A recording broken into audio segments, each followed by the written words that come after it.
Hi, this is the Be Well with Michelle Greenwell podcast. Our heartwarming conversation is designed to lift you on your wellness journey.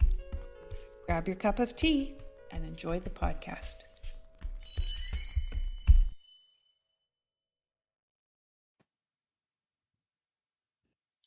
When we begin a business or join a team at a business, we can never quite imagine the adventures that we'll have the opportunity to go on. Nor can we imagine all the hidden gems we will learn about and grow with along the way. As we encounter our self-care and well-being, it is up to us to determine how we're going to approach our responsibilities and embody well-being in our thoughts, actions, and beliefs. My guest today is Natalie Wurz, co-owner of Stonefield Cellars Winery and the host of a very special event on April 12th with Marathon Jam. Now hosting special events is not quite unique in the winery. In fact, they host many different kinds of events throughout the year, and many of them involve music and well-being. Today, Natalie is sharing more about the winery, and beyond the amazing wine products that they produce, she's also going to be talking about the land, their special settings, the way they've created their different spots that people can gather, and the community building aspect of their business. Then we're going to dive a little bit more into the Marathon Jam, and this event is bringing music and movement together to support PTSD, mental health, first responders, and veterans. All right, Natalie, welcome to the show. Thank you so much for being here. Thank you for having me. Good morning. What have you got in your teacup today? Well, I'm drinking out of one of my favorite cups. And I'm drinking Fit as a Fiddle, and that's very personal to me, and that I will read the description that's on this lovely packet of tea, and it says, heart-centered living flourishes when opening to your true passions in life. And that is very, pun intended, fitting for me. Fit as a fiddle. I am a fiddle player. I play other instruments. The fiddle is what I'm least proficient at and what I work hard to get better at. And I think that's just very apropos for, at any point in life, it's never too late to learn an instrument or learn a new instrument. And I've been trying to get better at the fiddle for years, and it's very challenging, but that's okay. I work hard at it and enjoy it. And I know I won't be, a master at it. But speaking of master, I have to say that this is the Natalie MacMaster set. Natalie MacMaster, who is a wonderful fiddle player from your area. Mm-hmm. And I'm a big fan of hers, and she was instrumental, another pun, in putting together this blend. So I just thought that was very appropriate for me to drink this morning, and it's delicious. Awesome. Good. So for those people listening, the Fit as a Fiddle tea is a orange pico, and is trying to get as close to what everybody drinks here, which is usually traditional orange pico, but we add a little bit of Cape Breton to it. So it does have a few other ingredients plus rose petals. And that's just bringing in the love and the passion for music is what was inspiring by that piece. And you have in your hands some rose petals that come from Cape Breton Island. So, yeah. Nice. Yeah. Beautiful. Okay. And I have one of the teas that we're bringing down for the Marathon Jam, which is the Maple Chai Mellow Tea, which is designed for musicians also. So I'm happy to be highlighting that today. For those people listening, I'm just going to hold up the package. It has a staff with some musical notes on it, but it also has the maples, the maple leaves. So I'm just going to hold it up in case we can get it past the beautiful shine from the sun.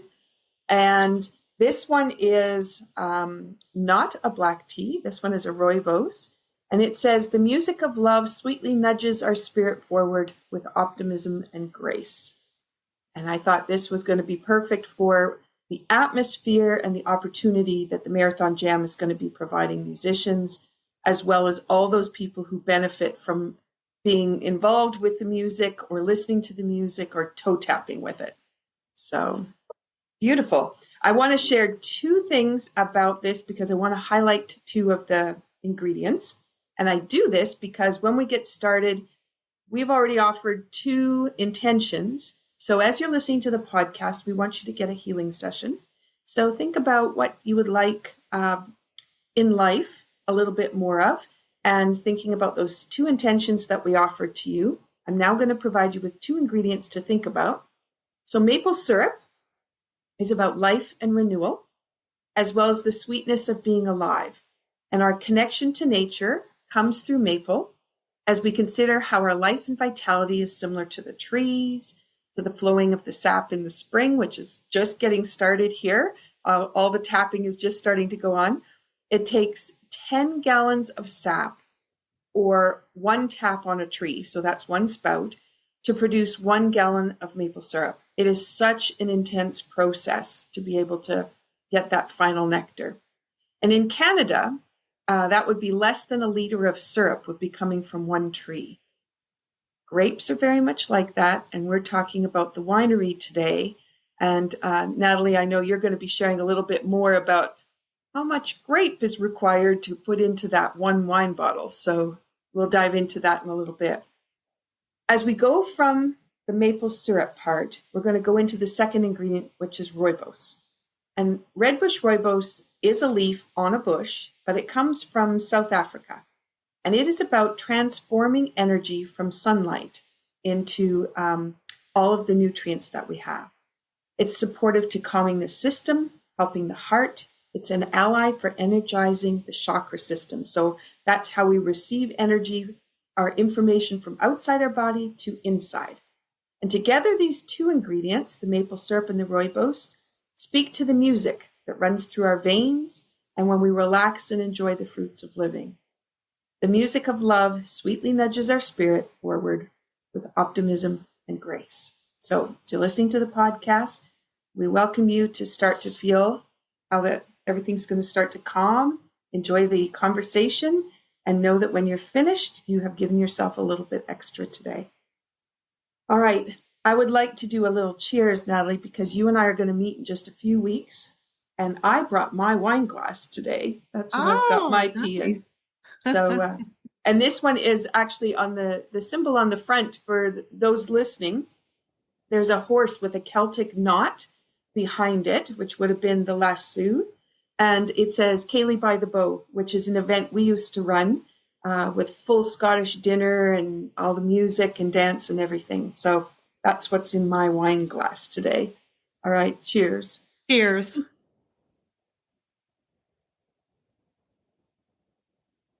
And for those that can see, you can see the color of the tea, and it's so lovely. As the tea cools, your hand goes up underneath the wine glass, and then you start to hold the color. So there's a nice connection to that. And this being an orange yellow, we're looking at, this is from the solar plexus to the solar plexus, sacral chakras. There we go. 2 lower chakras, which is where we really nurture ourselves and take care. So that color is very important. All right, Natalie, let's dive in now that we've got all of that underway. Can you share a little bit about the process of making wine? Because it's very much like that maple syrup, and what it means for you to be in the winery doing what you're doing. Well, that's a loaded question. I can start with where winemaking starts, which is really in the vineyard. And you can make wine with any fruit, with anything really. There's been wine made out of tomatoes. Now, I don't know that I would want to drink that, but there's so many different varietals of grapes. You know, there's grapes that are grown all over the world. Our climate here in North Carolina is somewhat limited in what types of grapes that we can grow well here. When we first started growing grapes, we had around 19 different varieties trying to find what would grow well on our site. And I will tell you that Robert, who is our winemaker, His forte was making wine, not necessarily viticulture. And the property that we have, we only had about an acre and a half of space to work with for vineyard. So it was really more of an experimental vineyard to see what would grow well, for us to experiment with about what kind of fruit we can grow in North Carolina, what kind of wine we can make from the fruit that we grow in North Carolina. And we really narrowed it down to just a few that did well. We contracted with other growers locally that could provide us with more, quantity of grapes to make wine. So we really got most of our grapes from local contract growers. Over the years, we found that a lot of those growers did not keep their vineyards going. The growers would sell out, and we really narrowed it down just a few growers. And then we found that there were varieties that we wanted to make wine with that we could not grow in North Carolina. So we started sourcing grapes from other areas, for example, California or even Chile. For certain times of the year that grapes were unavailable, we would sell out of wines and we would have to go to another source to be able to replenish and make more wine. So when you're running a small business in an area that is still fairly new in grape growing, you have to have that flexibility, and you have to listen to the market and what people want. And with our winemaker coming from California, we felt very comfortable in getting fruit from California to supplement the grapes that we were receiving, locally in North Carolina. So our palette of wines offerings over the years has changed. However, we have almost over 20 wines. So we're not only making wine with grapes, but we also make fruit wines that we co-ferment with grapes. So we have a lot of fruit wine offerings as well. We try to have something for everyone. We have dry reds, dry whites, and then sweet wines. So a little bit of something for everyone. So I know with your business of tea, blending is a big part of creating different flavor profiles. And we do the same thing with our wines in that we do have single varietals, for example, a Cabernet Sauvignon or a Chardonnay or a Pinot Gris. We have a Sauvignon Blanc. We've had Merlot. We've had Zinfandel. These are some varietals that a lot of folks are familiar with, but we also blend with a lot of grapes that you may not be familiar with. And so we can enhance a flavor profile of a wine by blending with other wines that we would make the wine, or we would even co-ferment, like what we're doing with our fruit wines, to come up with different flavor profiles. So you might have, your preference might be fruit forward with a dry finish. And we have a wine for that. You might like a more oaky, greater tannin wine, bolder flavors, earthier flavors. Well, we have a wine for that. So there's not just the science of winemaking, there's the art of winemaking, just in the art of producing a wonderful tea blend. And we listen to the folks that come in and they tell us what they like. We're not just making wine for ourselves, we're making wine for the people that come and visit us. And so we're very open to making new wines. But we do have a lot of standard blends, in addition to our single varietal wines, that folks come and they know and they're their favorites, and we carry those wines and make those wines year from year. Another sort of interesting thing, and you'll have to tell me, Michelle, if this is true with tea, vintages are very important also, as well as is your source, that even though you may have a single varietal from year to year, from vintage to vintage, it may be a little bit different. So again, it's one of those challenges and exciting aspects of winemaking, is that every year it's a little bit different.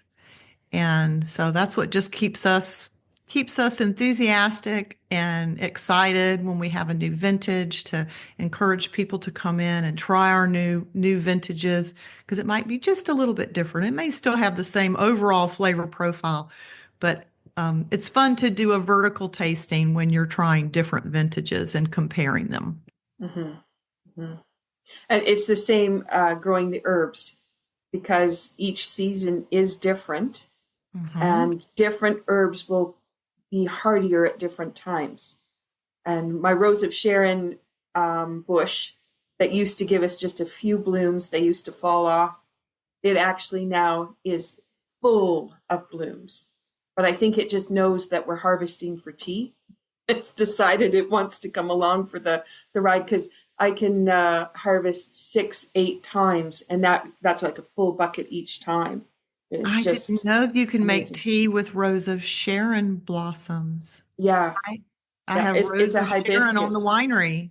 Yes, I have Rose of Sharon on the winery. Yeah. And it's very light. It's papery, which is completely different than if we were to use hibiscus that we would bring in. A very different plant, but also different flavorings that comes out of that. So yeah, same as you're always playing with what's going to come out, and you try to keep it as close as you can, but it's nature. Yeah, beautiful. Can you share a little bit of how many grapes does it take to make one bottle of wine? Because there's a lot.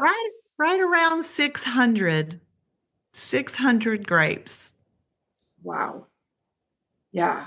And on a bunch of grape, like, I don't know what you call that. When you're picking, there'd be maybe 30, 40 grapes in a bunch? No, there's more than that. There's probably, it depends on the bunch because every grape varietal is different. Some grapes have fewer grapes and they're looser. Others are very tight clustered and small. So there's no one answer for that. It depends on the variety of grapes, really. And I just like to point out for people, because it's so easy for us to go to the store and make a purchase and not realize how much effort nature put in for us to even be able to have the product in the first place, but then how much processing is required just to be able to get it to the point where it's going to be consumable. And then somebody pops open that bottle of wine, down it goes, and it's all that effort. It's the same with the tea. It's like, well, it's just the tea that sits here over on the side and I just drink it. But if you stop to really take the time with it and think about how many people touched all the way through the processing, how much time did it take for nature? And in your case, the vines can take years till you get to a really good harvest. And like you said, too, trial and error to get the right vine that's going to work on the land that you have. So it's such an incredible process. So as people are listening, thinking about where in your life do you kind of rush through the flavors and rush through the smells, and to be able to think about how you can embody or really appreciate the true quality of what nature is providing. Yeah. All right. So just to give you an idea, and I don't want to jump too far ahead, but the sort of the life cycle of wine is, you're right, it takes about 3 years to really start getting a good yield from a vine. And of course it improves over time. But when it starts in the vineyard and how you manage the vines themselves. We just finished pruning our vineyard. We do that in late February, early March. So you have to prune the vine in a certain way for optimum growth and health of the vine. You have to pay attention to the weather, which is, of course, always changing, as to when you prune. And if you have bud break, which usually happens in our area, it can happen anywhere from mid-March to late March. you don't want to late freeze because that can kill those early buds. And then certainly once the vine starts growing and they're setting the fruit, you don't want to late frost because it'll kill and inhibit the actual fruit development. So that starts early on. So late frosts are something we don't want. I don't think we're gonna have that. Of course, April 15th in our area is usually the time when you say, well, it's safe. We're not going to have any late frosts. So we're still early on right now, but we did get the vines pruned. So that's where it starts, is vine management. And then we have a lot of pests. We have a lot of funguses and pests that you have to manage to keep the vines healthy so that as those grape clusters are growing, they're not eaten by bugs or destroyed by funguses. You have to manage the canopy to make sure that as it's growing, you don't have too much vigor or too many leaves that won't enable veraison, which is the actual ripening of the fruit when it's developing a lot of those sugars prior to harvest. And then, of course, there's harvest. A lot of ways that you want to control the quality of that fruit as you're bringing it in. You have to sort it. You're not wanting to put, twigs and extra dead leaves and things that should not go into the grapes as you're crushing the grapes. So you crush the grapes, then you ferment the juice. There's a lot of things that go on in the actual early winemaking process. Then you can age the wine. You can either bottle it right afterwards. A lot of the white wines or sweet wines were not aging in oak barrels, but for those of you that are watching this as a video, you can see the barrels behind me. We do age our wines in barrels, and then the management of that wine, the continuous tasting of that wine to make sure it's good. We have to rack the wine, moving it from one barrel to another as it's aging. This can take years to do. So there's so much from the time that you're managing the vine and producing that wine, depending on the type of wine it is. There's a lot of interaction with that wine. And especially if it's a blend, we'll do blending trials. So we'll have folks that have very discerning palates get involved in helping us come up with the exact blend. And that's even before bottling. And then, of course, there's the bottling part of it. And we have anywhere from 14 to 16 people from the community, and two of those include Robert and I. We're very hands-on, that are involved in the bottling process. We set up a bottling line right in our barrel room. It's all, pieces and parts we put together, and then it's not a truck that comes in, or we don't have a permanent large scale and, industrial permanent bottling line with, it's all mechanized and it never gets touched by humans. No, there are 14 people, 14 to 16, including Robert and I, that are from washing the bottle to then filling it with the wine, to then another person puts the cork in, another person wipes the bottle down, then they move it down, put a capsule on, and then it moves to the capsule person who then heat shrinks the capsule. Then it goes to other people who dry it before it gets labeled. I put the label on, somebody takes it and puts it in the box, another person tapes the box and puts it on the pallet. And it's that wine has been handled by so many people in very loving, happy hands. These are volunteers. These are people that come from our community, they start as a customer. They fall in love with our wines. They say, I want to help. I want to do this. I want to be involved in this. And they come time and time again. So we have a lot of loyal volunteers over the years that have been a part of bringing this wonderful wine to our community. And for me, that's what it's all about. When Robert and I started this business almost 20 years ago, and he was a winemaker from by education, and he got his PhD from UC Davis in California. and he had a passion for making wine. He was born in Napa, grew up in just outside of Calistoga, was immersed in the culture, and early on decided that's what he wanted to do. He wanted to be a winemaker. Now he came to North Carolina to be a chemist for another business. But when we saw the wine industry in North Carolina really just getting started, that was the perfect opportunity to create this and give him the opportunity to do his passion. I was in the corporate world at the time, but was ready for a change and had many other passions myself. And it was just a perfect opportunity for us to then start this business and follow our passions. And that's why I relate so much to the fit of the Fiddle tea. And what that said is, you really do need to do what you love. And being a small business owner was not necessarily one of my goals in life as an entrepreneur, but community, music, gardening. I've been an avid gardener all my life. I've been a musician all my life. I love photography. I love art.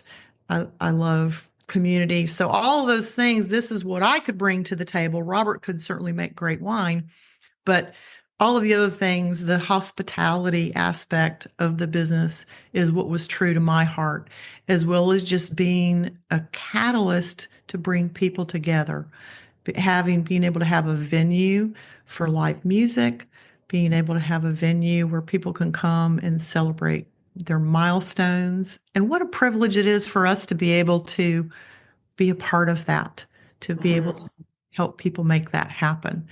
And that's truly the heart of the winery. And, there's a lot of things besides, again, just the mechanical, organic, chemical aspect of wine. Again, I talk about the art of the blending of the wines and to come up with all of these different flavor profiles. But I think one of the things that make our wine so delicious is the fact that in our barrel room, when that wine is sitting in those barrels, think about all of the love that comes into that room, all that positive energy, all the music, and how that influences the wine. Wood is a very dynamic thing. It responds to temperature and moisture. And while that wine is in there, it's a living, breathing thing. It's constantly changing. And I think it's responding to the vibrations in the room. It's responding to all that positive energy. So how could your wine not taste delicious, right? Exactly. Exactly. And I that's one thing too, I don't think people realize when you have those wines that do come off the conveyor belts, and it's just to be able to put those numbers through to create sometimes a cheaper wine, but also a less quality wine, just to get it out there to the masses. And then what it really takes for a vineyard to create a product that is so full of love, and the flavor makes the difference. And we notice it with the tea because we can have the ingredients come in, you can mix them, put them to the side, and then you can have, once the label's gone on, the intention's been set in a package, and while we're mixing and packaging, we're doing the same as you're doing. So music is going, good conversation. We've locked into the intention that's on the package, and that's all going into the package. And those two teas are not the same teas. You can make them and they taste different. It's really amazing. Mm-hmm. Yeah. Wow. Now you touched into how you set up the space and the hospitality, and you do have people right where the wine is. So the music is filling up that space and the joy of everybody being entertained and together. Can you talk about some of the spaces on the winery that you've created? So we have just under 12 acres of property, and about an acre and a half of that was designated as vineyard. So when you come onto the property, you do see vines, you do see grapevines growing. Some of it is not in production right now because vines do have a lifespan, especially in North Carolina. They don't live for 100 years like they do in California.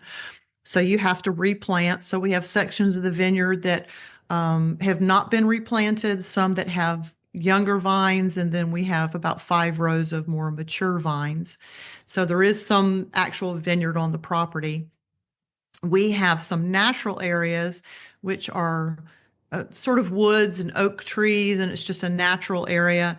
I actually keep my chickens on the property. And so I have a chicken coop and a run, and I do sell the eggs out of the tasting room. And most of the run is protected from wildlife, wild birds. So fortunately, my flock has not been impacted by bird flu. So we're still getting plenty of eggs. My chickens are very healthy, very fortunate, and it's more than what Robert and I can eat. So I do sell the eggs out of the tasting room. There's a good bit of the property has been landscaped to promote sort of landscaped rooms, if you will. We have a large open grassy field area right in front of the winery building, but that is protected by some trees and shrubberies that are parallel to the driveway. But that's a wonderful open space area for overflow of concerts, which are held in our amphitheater area. But that gives you an open area, which is great for families, especially if they're bringing children, that the children can have space to play and be a little more uninhibited in that area. We recycled our pallets and made what we call boho table, sort of like coffee tables for that area. So when people bring some chairs, then they can have a little table to use. So that's a wonderful open area. We're getting ready to have our annual Easter egg hunt. So we let the grass grow a little long in the springs to help us hide the eggs. And then the big first cutting of that space is after the Easter egg hunt. That's very fun. But that's a big open area as well for large areas. We could even put a tent up if we needed to host a large tented event. The amphitheater space that I mentioned was added about 10 years after we'd started the winery, because we found that we needed a little more formal space. The terracing enabled more chairs to be set up in front of a gazebo that's on the lower patio. That's right by the entrance when you come into the winery. And that works as our stage, so we can accommodate even large bands under that space. But it's a wonderful sloped area, again, like an amphitheater style. It's terraced, and it provides a great focal point, not only for concerts, but if someone wanted to have a wedding, it's perfect for that type of event. We have a covered, what we call a pavilion, which will seat 20 people. And it is accessed from a level area, so it is handicap accessible, but it also has stairs that go up. That's a wonderful space that's covered year round. We have fans or heaters, so we can accommodate folks outside year round in that area. We have what's called an upper garden, which is adjacent to the amphitheater and the pavilion area. We have picnic tables and an open air, it's not covered, gazebo, which is lit. So even at night, we have the bistro lighting in that area. It's not super bright, but it's a warm bistro lights. So it's beautiful and romantic in the evening. It's adjacent to our little work shed, but it's shielded. So, because it is a farm, it's an agricultural business. We have equipment and that kind of thing. So we built some fencing to hide some of our gardening equipment. And then, of course, there's the winery building, which has the tasting room and the barrel room. We're very small. We're not a very large Winery. And while we think that the building, some people said it looks like because it has dormers, and it is a metal building, but it has very attractive dormers and arched windows, and it's sort of casual elegant, if you will. Our style is we're not pretentious people. We're very down to earth, but we wanted it to be also elegant enough for someone who wanted a sort of that feeling of an upscale venue, not so casual that it's a farm, but it's a little above a farm, if that makes sense. But it's not a formal space in any way. So folks are immediately comfortable, especially because of the landscaping. I've focused a lot on flowering shrubs. I have a lot of perennials, so there's always something in bloom throughout the year. And even in the winter, you think about structure of your garden and just design that even in the winter time, because there's a lot of curves in nature. Nature is very curvy. So when I designed the garden, I kept that in mind, and I wanted everything to flow. There's not a lot of angles. There's a lot of movement and flow. And so it just naturally brings you in, invites you in, and asks you to come in and then explore and flow. And you're comfortable whether you're inside or outside. That's lovely. I'm hoping as people are listening to this and thinking about the places that they have visited where they haven't spent enough time, because a lot of people do a wine tour and then they'll go to 3 or 4, but then it's all about quick, get into the tasting room, have your taste of wine, and you're on to the next spot. But to really actually look at what is it that winery wants you to know or experience, and then taking the time to walk on the grounds and be present with everything that's there. There's such a healing opportunity that happens by being more than just interested in just that final product. And a lot of times folks will ask me, what is this plant? What is this flower? What is this? How do you grow this? And I love talking about gardening. That's, again, one of my passions. So I am always ready to give folks advice about growing things, or, I can share cuttings and say, well, come and help me, help me in the garden. I always need help. And folks do. They'll come and we'll share plants and share knowledge. And that's what is so satisfying for me, is the wine. They may have an interest in wine and why they're visiting, or if we're doing an event and they're interested in the music, they may come for the music, but then they find that, oh, and well, your wine is delicious too. Or, well, I didn't know I could come and help do this.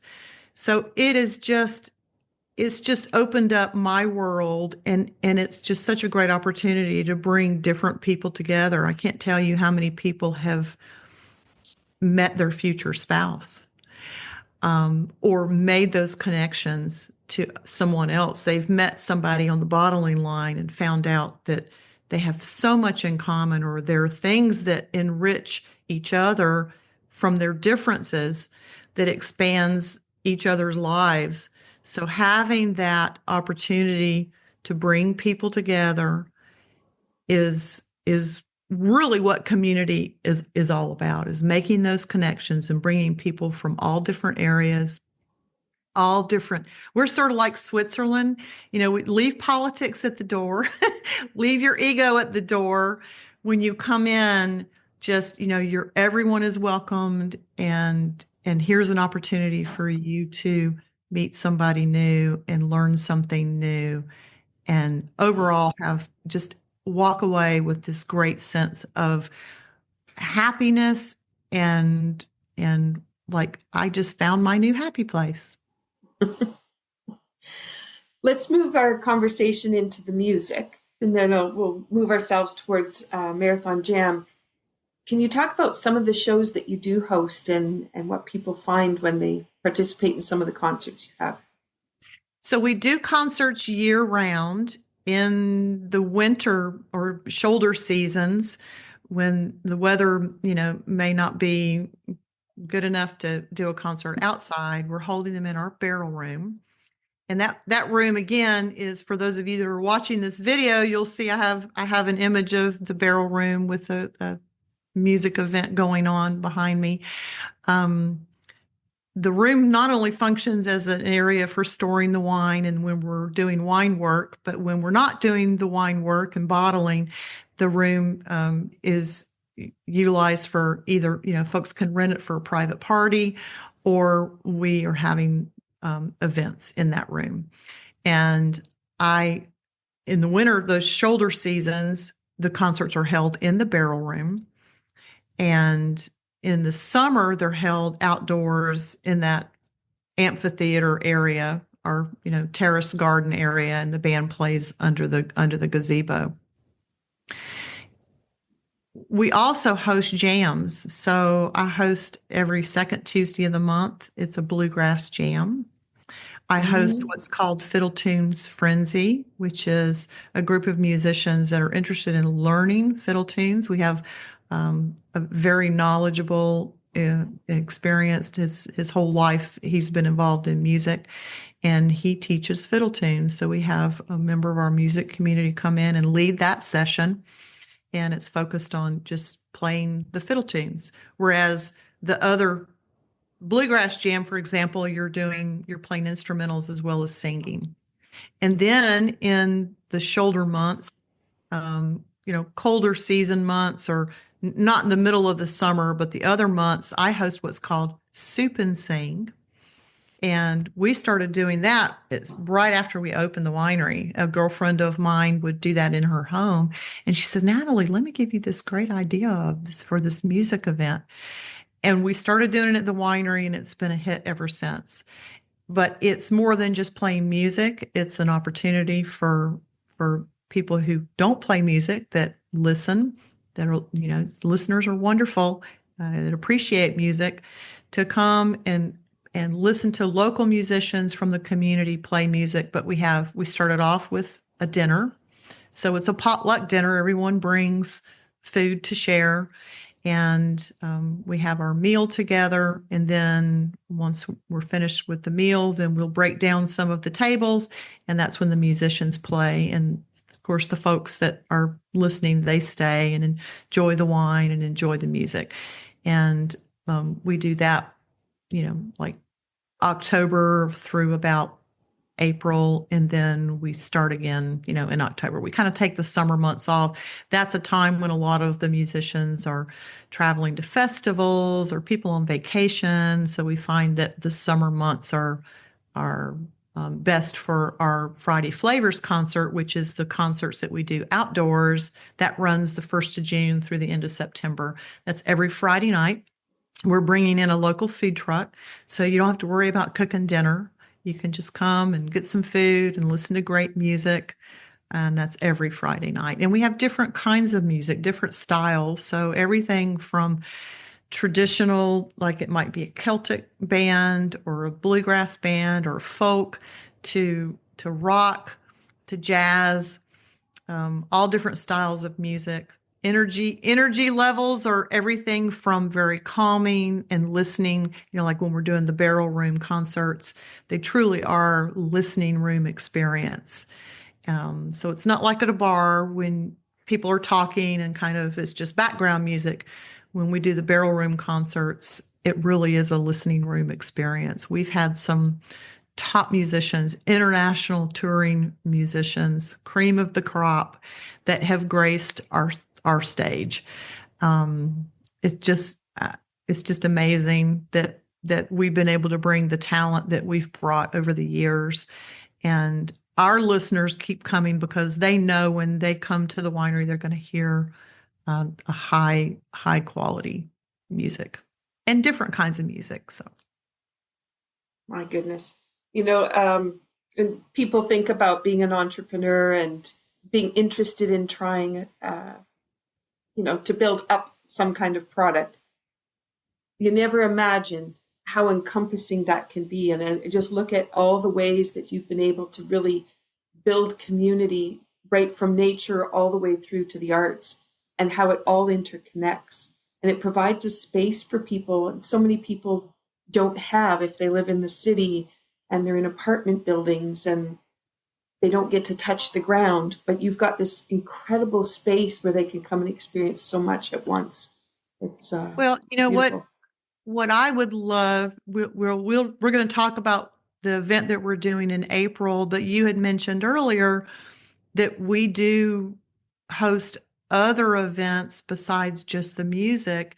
And for the last several years in the winter months, I started a wine and wellness series and provided local wellness coaches to come in and, you know, just offer lectures or participatory events for folks outside of just the music. We've had a yoga instructor come in and do a yoga series, a healing touch, certified healing touch practitioner come in and educate folks about healing touch, and was able to do hands-on. I also had a functional medicine practitioner come in and talk about functional medicine, something that's different than your typical Western, medicine. And so for her to be able to offer that in a series, it was so educational for everyone. And there was no charge. All of these were free events. Oh my goodness. So I'm so thrilled that what we're doing in April just ties in with that and what you do. So this is just perfect. And I'm going to learn so much from our event in April. And we have the opportunity with Marathon Jam that Marathon Jam has already been established for a long time, playing music, bringing people together, helping people to heal through music, helping them to engage back into community and find a way to have a conversation that doesn't require words. You can just sit and be present with the music or play the music or sing.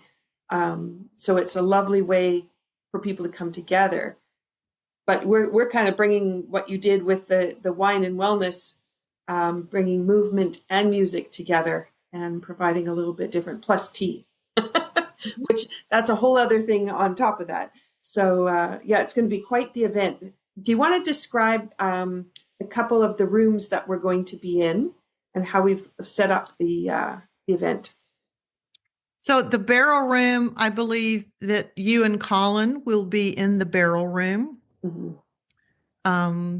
Acoustically, that makes the best sense because I believe he will be performing, as well as some of the things you're going to be talking about, as well as being able to offer the teas throughout the day. We will use that room as sort of a central gathering place when we first all arrive to get oriented to the day, as well as the program content that you and Colin will be covering will be in the barrel room. We've not decided where our two other content presenters will be. I think we'll decide that as we get a little bit closer to the date. But the area that I had described, the pavilion, which is a covered space, Lyn Koonce may be in that area. And then our dance instructor will be either in the upper garden or in that long area, the open lawn area, which will provide large space for big movements. And our number of participants is growing. If we did reach the number that is our goal, which is around 60, we could easily accommodate everyone in that large grassy area. If we all at some point wanted to go into that area, it's large enough to accommodate everyone. So as people are listening, if you live in North Carolina and you have an interest in wellness, you have an interest in music for well-being, and you think that this might be something that you would be able to learn and grow with, or to be able to find people that maybe do massage therapy, physiotherapy, osteopathy, chiropractic, trying to think of all, music therapy, anybody that's in that wellness industry that has anything to do with music and movement, we want them there for Marathon Jam. And we want to be able to interact in a way that we're actually all learning from each other. And it's so exciting because we have across several podcasts, I was able to interview Lyn plus Sarah Arnett, who's doing the dance portion.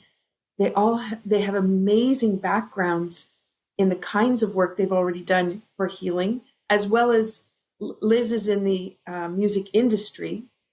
And Sarah comes with a psychotherapy background, but started with the love of dance. And so she's bringing that whole embodiment piece of movement. And I've just, as you were describing the curves and the way that the landscape is all set up, the way you were really thinking about how people could experience nature, that's going to be so beautiful for what Sarah's bringing to the table for people to experience. And when Colin and I go to share what we're bringing, yes, we're bringing the tea. So we're setting intentions. I have a specific formula that I work with to make sure that we are always moving energetically in flow. And so we don't have to work hard at trying to do something. We know where we want to go. We set our compass, and then we can engage in different activities. So we'll be showing people about where stress is sitting in the body, how it's affecting posture. And then Colin will be playing music. And as we're discovering these pieces, we're going to be able to just move them, move that tightness out of the jaw, move it out of the lower back, and just show people how easy it is to move through these things and then have it change and make a change. So for some people where it's been hard to change, we hope we're inspiring that. So it's exciting to know we'll be in the barrel room. I'm thrilled to know my tea is going to be meeting your wine, and what the possibilities are with that. And I know you just received the package of tea, so you can play with some different blend combinations. So I'm excited to see what's going to happen. Have you got any ideas since you opened that package? No, I went through it with Robert, and we need to take it out to the winery and start exploring. Oh, I look forward to it. I look forward to it.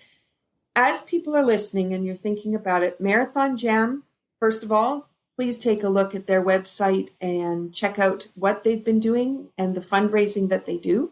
Maybe there's something in there that you want to participate in as part of the fundraising piece. Maybe you want to become a part of Marathon Jam, and maybe you want to become a part of our event on April the 12th. And we do have seats still available so that people can come and enjoy.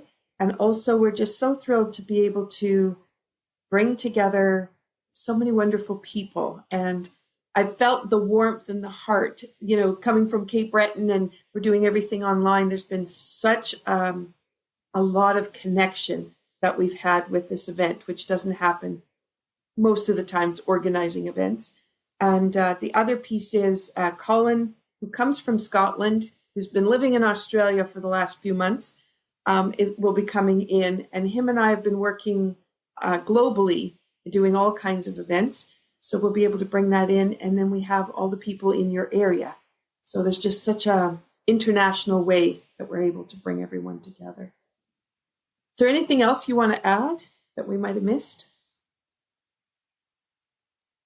I think for the listeners or folks that are watching this video, we're hoping that this will not be a one and done event. We're hoping that this is just the beginning, and that we will continue to offer a program, and the program will grow to support not only healers in our community, folks that either are currently active in a program, either as their profession or as something that they just want to do to contribute to the community. I'm hoping that there'll be people that see this as an opportunity to sort of see if this is really truly what they want to do, that they'll be able to make connections and then pursue their heart in a very meaningful thing that I think you just can't get when you're working day to day to pay the bills, and there's just nothing like volunteering, or if you're thinking about doing this as a profession, this is just a wonderful opportunity to make a lot of connections with people that are making our world better and making our world happier and healthier.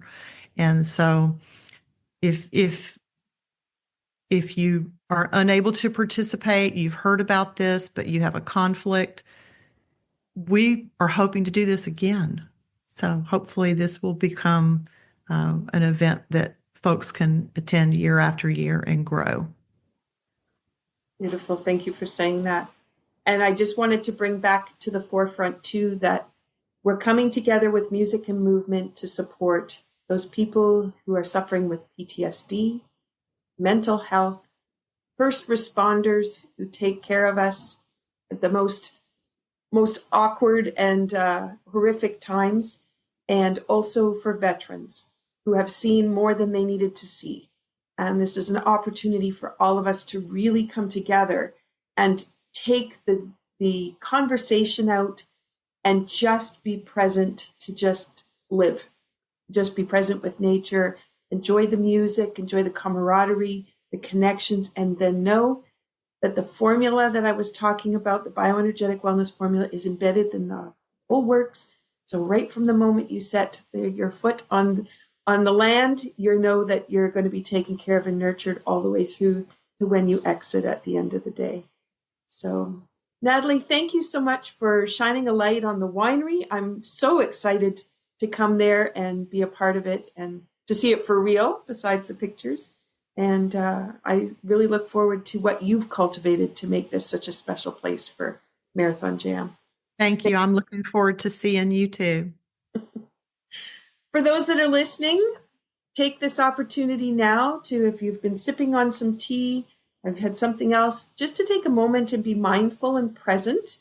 And then think about those 2 intentions we read at the beginning, and think about what you want out of your day, the quality of living that you want to have as you're going through the activities you're doing. And we wish you well, because you've already set yourself up just by listening and being here, and set yourself on that healing journey. Take care. Thank you, Michelle. Cheers. Thank you for listening to Be Well with Dr. Michelle Greenwell. There are a couple of resources I want to just point out. When you go to the website greenwellcenter.com, you'll have a pop-up window. That pop-up gives you the top 8 easy stress releasers that you can use every day. That's something you can put beside your computer, the bathroom mirror, beside the bedside table. A great resource.